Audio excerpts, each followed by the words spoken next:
চাঁদের পূর্ববর্তী পৃষ্ঠে চীনা মহাকাশযানের সফল অবতরণ। চীনের মনুষ্যবিহীন একটি মহাকাশযান চাঁদের দূরবর্তী পৃষ্ঠে সফলভাবে অবতরণ করেছে বলে জানিয়েছে দেশটির মহাকাশ গবেষণা সংস্থা। চায়না ন্যাশনাল স্পেস অ্যাডমিনিস্ট্রেশন বলেছে, চীনা মহাকাশযান চ্যাংই-6 বেইজিংয়ের স্থানীয় সময় রোববার সকাল 6টা 23 মিনিটে চাঁদের দক্ষিণ মেরু 8 কোণ অববাহিকায় অবতরণ করে। গত 3রা মে মহাকাশযানটি উৎক্ষেপণ করা হয়েছিল। মিশনের উদ্দেশ্য ছিল চাঁদের এই দূরবর্তী অঞ্চল থেকে শিলা ও মাটির নমুনা সংগ্রহ করা।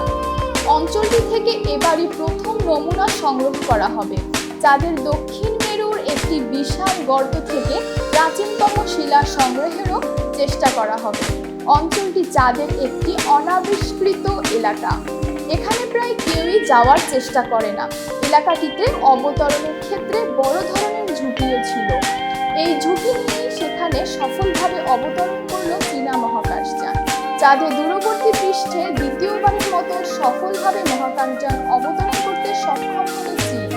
2019 সালে প্রথমবারের মতো চীনের চ্যাংই-4 মহাকাশযান এই অংশে অবতরণ করেছিল।